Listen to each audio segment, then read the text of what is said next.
Приветствую вас в студии на открытом воздухе. В эфире программа Ice News, и я ее ведущая Саргалана Неустроева. Сегодня в эфире. Воздушные подушки возобновили перевозки через Лену. Самый большой в мире айсберг на днях откололся от Антарктиды. 6 семей эвакуируют из-за затопления дорог в микрорайоне Дарклах.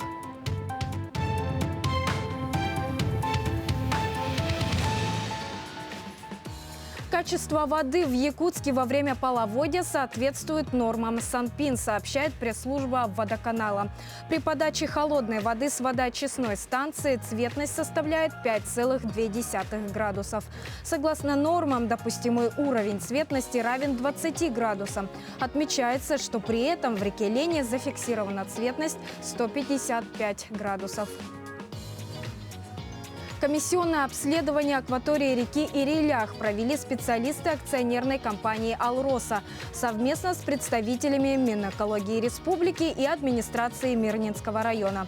Осмотрели водоохранную зону на границах производственных площадок Мирнинского обогатительного комбината. Отмечается, что усиленный мониторинг водных объектов проводится для обеспечения безопасного пропуска весеннего половодья и контроля за состоянием водных объектов. Ведут еженедельный отбор проб воды. По итогам осмотра нарушений природоохранного законодательства не выявлено. На участках отработки месторождений Ирилях и Горная паводок проходит в штатном режиме. Можно так сказать, что этот паводок самый легкий, я так считаю, в Мирнинском ГОКе, по моим наблюдениям, с 2010 года.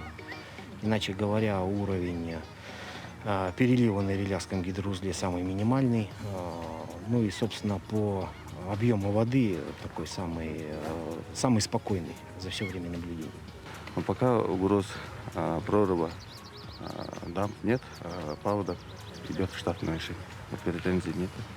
Также дополнительно у нас сейчас ведется усиленный мониторинг состояния водного объекта, проводятся лабораторные исследования, отбор проб в усиленном режиме на 7 контрольных створах. Суда на воздушных подушках возобновили пассажирские перевозки через Лену между столицей республики и Нижним Бестяхом, сообщает пресс-служба Минтранса региона. Перевозки были приостановлены из-за интенсивного ледохода. В данный момент ситуация на реке нормализовалась. Перевозка пассажиров ведется с использованием 4 аэроботов. Возобновлены перевозки и на 10 судах на воздушной подушке. Перевозчики планируют выполнять рейсы до 20:00. 6 семей эвакуируют из-за затопления дорог в микрорайоне Даркылах. Их разместят в здании Якутского промышленного техникума. В пункте временного размещения соблюдаются все меры санитарной безопасности, сообщила исполняющая обязанности руководителя промышленного округа Евдокия Сидорова. В пункте отведено место под изолятор для болеющих граждан. Также открыта комната матери и ребенка. Врачи медицинского центра и сотрудники участковой полиции дежурят круглосуточно в усиленном режиме. Пандемия коронавируса COVID-19 отразилась на всех сферах жизни, ударив и по экологии. Одноразовые маски и перчатки превратились в новый тип мусора. Проблема их утилизации затронула в том числе и нашу страну. Как отмечал Владимир Путин, российская система сбора мусора и операторы оказались не готовы к такому увеличению объема. Как теперь бороться с новым типом загрязнения? Мы находим их везде, на улицах, дорогах и даже в общественных местах. Одноразовые маски обогнали полиэтиленовые пакеты и стали одним из самых распространенных видов мусора. Большая их часть отправится на свалку, где они будут разлагаться веками. Но также огромное количество попадет в землю, попадая в наши экосистемы. В большинстве стран на этот счет разработаны достаточно детальные нормативы. Например, в Индии от жителей требуют разрезать отправляемую в мусор маску, чтобы избежать ее повторного использования. Положить ее в бумажный пакет на 3 суток и лишь затем выбрасывать. вместе с другими твердыми отходами. Брошенные на улицах маски попадают в стоки и в конечном итоге оказываются в море. Активисты «Эко-Вейст», как и другие специалисты, также предупреждают о том, что использованные средства защиты могут угрожать не только окружающей среде, морским обитателям, но и людям. Теоретически маску можно переработать после обезвреживания, но для этого нужно организовать пункты приема использованных масок и систему их обработки. Использованные маски – это медицинский отход.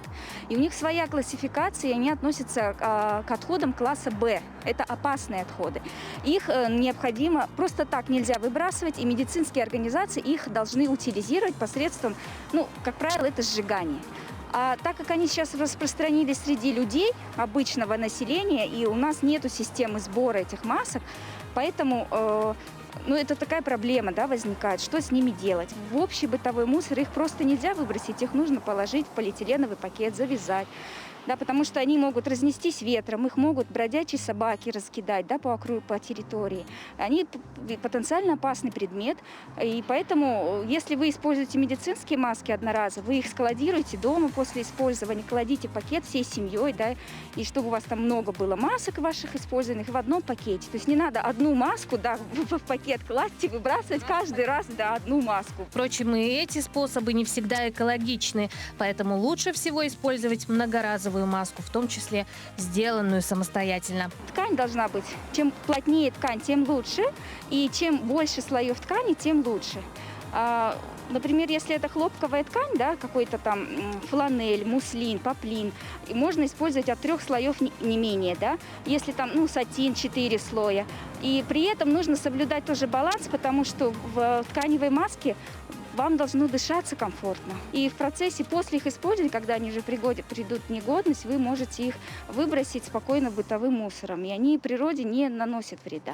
Ношение одноразовых масок и других средств индивидуальной защиты, получивших распространение во время охраны здоровья, не должно порождать больше проблем, чем решает. А ситуация требует незамедлительного решения. Щенячий патруль. Сотрудники кинологической службы МВД России протестировали 3 детенышей служебных собак на профпригодность. На кадрах, предоставленных пресс-службой ведомства, видно, как щенята активно выполняют задания кинологов и играют друг с другом. Тест состоял из 6 этапов. Сейчас на данный момент мы воспроизвели 3 этапа. Это 3-й тест, 5-й тест и 6-й тест. 3-й тест – это реакция на паркировочный предмет. 5-й тест – это реакция на игрушку, на перетягивание игрушки. И 6-й тест – это принуждение щенка. Фиксирование и принуждение. Щенок показал уверенную реакцию на 5 баллов во всех 3 испытаниях.